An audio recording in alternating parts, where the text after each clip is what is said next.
How could it be that we have more people in jail than China, 4 times our size, a communist authoritarian country that does not tolerate dissent terribly well? We got more people in jail than they do. And that tells me that we are going to need major reforms in a broken criminal justice system.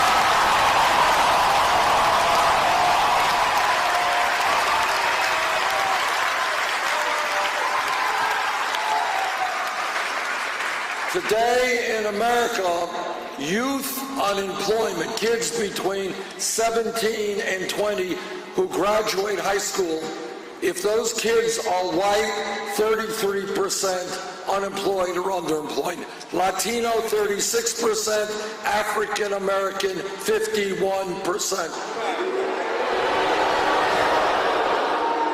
What we are going to do for our young people is we are going to invest in jobs and education.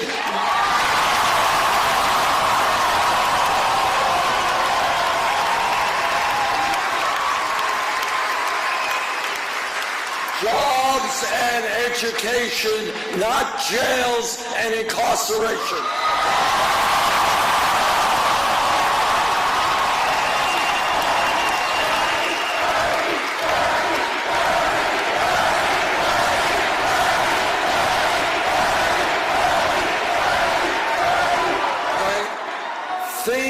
Think outside of the box.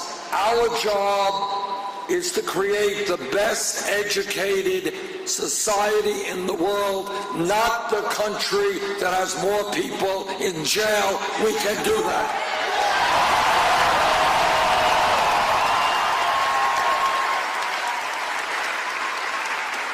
And I want to give you another example of what a broken criminal justice system is about. Last month, Goldman Sachs, one of the large financial institutions on Wall Street,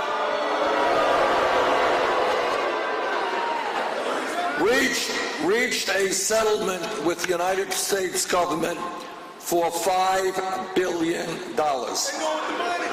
Now, the reason they reached that agreement is they were selling worthless packages of subprime mortgages. They defrauded the American people. They reached the settlement. Now, today in North Carolina, today in Vermont, somebody gets picked up with marijuana. They get a police record.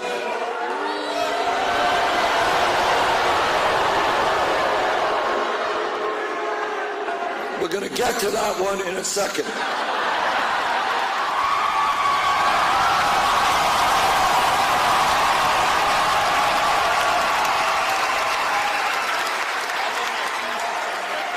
As I was saying, somebody gets picked up with marijuana, they get a police record which stays with them for the rest of their lives, and that is no small thing. Hard to get a job if you have a police record.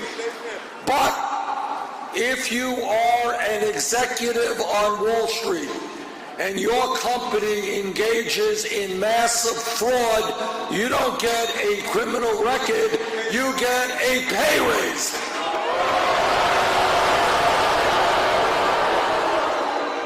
That is a broken criminal justice system.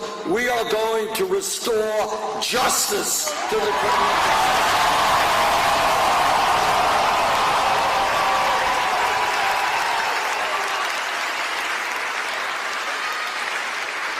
Now, I want to spend a few minutes talking about some of the significant differences between Secretary Clinton and myself. All right.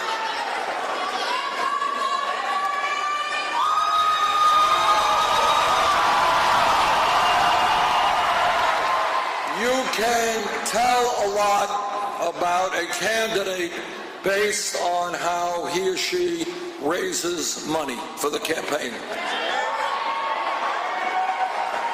When we began our campaign, we had to make a very fundamental decision, and that decision was, should we do what every other campaign does and establish a super PAC and raise money from Wall Street and the big money interests? Well, we thought about it for about a tenth of a second, and we concluded that we don't represent the billionaire class, we don't represent Wall Street,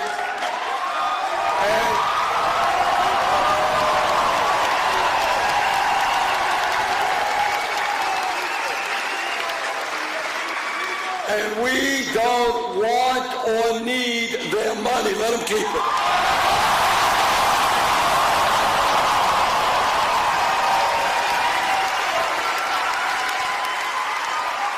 So what we did, which is very radical for contemporary politics, what we did is we said to the working families of America, if you want to be part of a campaign which is going to take on Wall Street and the billionaire class and the drug companies, we need your help. And then what happened was really amazing. Over the last 10 months, we have received over 5 million individual campaign.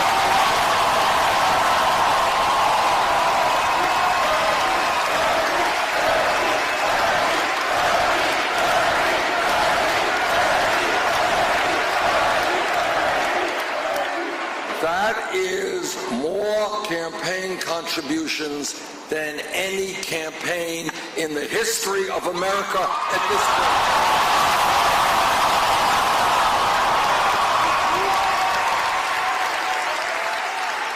Does anybody know what the average contribution is? I love that. Yes. $27. Now what that means is we already begun the political revolution by showing the entire world that you can run a winning national campaign without being dependent on big money interests.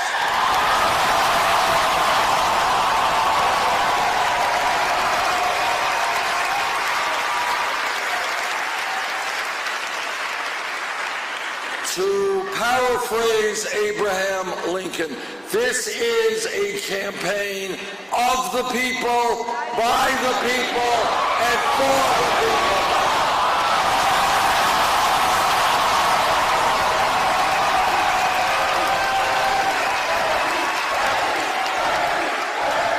Now, that is how we have chosen to raise our campaign funds.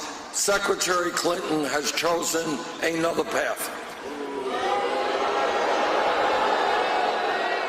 She has established not one, but several super PACs, and in the last reporting period, her major super PAC reported $25 million from special interest, including $15 million from Wall Street.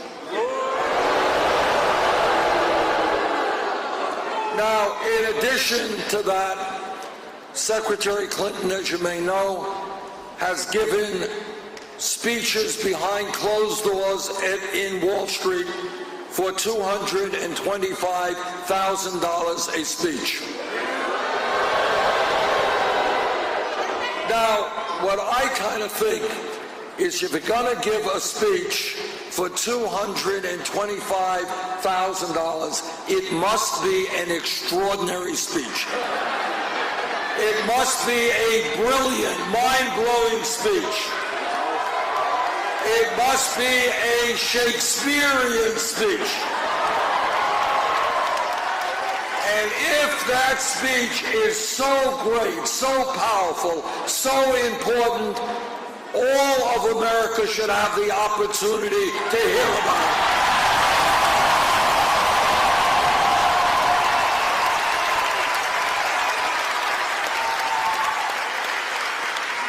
Now, there is another area where Secretary Clinton and I have very profound differences, And this is an area which has impacted the whole country, but impacted North Carolina more than most states. And that is our disastrous trade policies. When I was elected to Congress, it took me about 8 seconds to figure out the nature of these trade agreements written by corporate America. What corporate America wanted was obvious. What they wanted was not to have to pay people in North Carolina or Ohio or Vermont a living wage. What they wanted to do is to shut down factories in America. In the case of North Carolina, your entire textile industry, much of your furniture industry, shut it down, move to Mexico, move to China, move to countries where cheap labor can be found. In the last, since 2001, almost 60,000 factories have been shut down in America. As a result of these disastrous trade agreements, NAFTA, CAFTA, permanent normal trade relations with China, and others, millions of decent-paying jobs have been lost in this country. In addition to that, we are seeing a race to the bottom, where new jobs often pay in manufacturing substantially lower wages than they used to pay. And the reason for that is that corporations say, if you don't want to take a cut in your wages or in your benefits, we're going to pick up, we're going to move to China. Now, I have opposed and voted against every one of these disastrous trade agreements.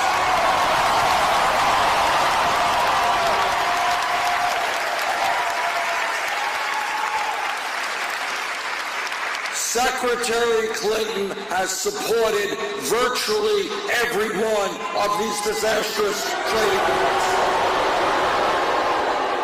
When decision time came as to whether you are on the side of working people or corporate America, she made the wrong decision. If elected president, let me inform corporate America, there will be fundamental changes in our trade policies.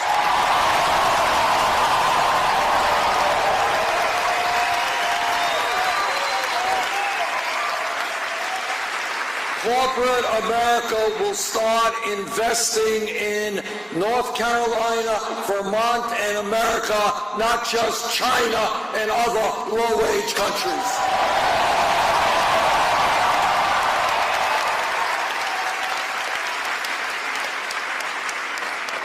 And there is another difference between Secretary Clinton and myself. The most, as all of you know, foreign policy is a very, very important part of what a president does. The most important foreign policy issue that we have had to deal with as a nation in our modern history was Iraq. In 2002, when I was in the House, I listened very carefully to what President Bush, Vice President Cheney, I listened very carefully about what they said about Iraq, and I concluded they were not telling the truth. I voted against that war.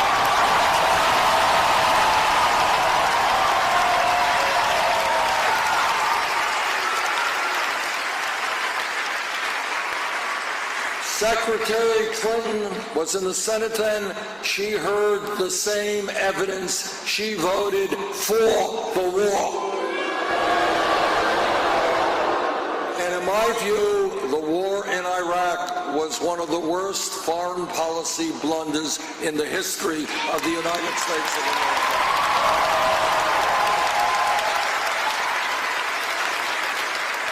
And let me just tell you that I will do everything in my power, if elected president, to keep our brave men and women in the military out of perpetual warfare in the Middle East.